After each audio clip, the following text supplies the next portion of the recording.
పాకిస్తాన్ దెబ్బకి భయపడిపోయాడు మోడీ అని మళ్ళీ Rahul Gandhi plus cockroaches plus కమ్యూనిస్టులు మాట్లాడచ్చేమో. కాకపోతే నిజం అనేటటువంటిది 4 అడుగులే సొప్పు అబద్ధంతో వీళ్ళు చుట్టొస్తారు కాబట్టి అసలు విషయం తెలుసుకోవాల్సినటువంటి అవసరం ఉంది. ఇప్పుడు జీలం చీనాబ్ నదికి సంబంధించి ఇండస్ వాటర్ విషయంలో రావి నది నీళ్లు మనం ఇవ్వలేదు. దాని ఇంపాక్ట్ అక్కడ పాకిస్తాన్ వెలవెల్లాడుతుంది. చీనాబ్ నది నీళ్లు ఇస్తున్నాం, ఎందుకంటే మన దగ్గర వరదలు వచ్చినాయి చీనాబ్ నది దగ్గర.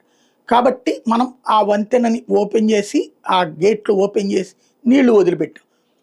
పాకిస్తాన్కి ఇప్పుడు అతివృష్టి అనావృష్టి. మనం నీళ్లు వదిలిపెట్టకపోతే అది కరువు బారిన పడుతుంది, మనం నీళ్లు వదిలిపెడితే వరదల బారిన పడుతుంది ఒక్కసారిగా వదిలిపెడితే.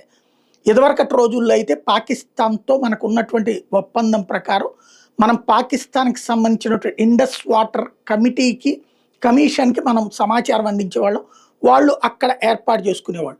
మనం దాన్ని ఆపరేషన్ సింధూర్ తర్వాతన దాన్ని పక్కన పెట్టాం. పహల్గామ్ ఇన్సిడెంట్ తర్వాత ఆపరేషన్ సింధూర్ చేసాం, దాని తర్వాత ఈ వారు కూడా చేస్తున్నాం కాబట్టి వాళ్ళకి సమాచారం ఇవ్వడం మానేసాం. అయితే అలాగని మనం వాళ్ళని ఏమీ చంపేయాలనుకోవట్లేదు, వాళ్ళ మీద మనమేమి అమానవీయ చర్యలు తీసుకోవట్లేదు.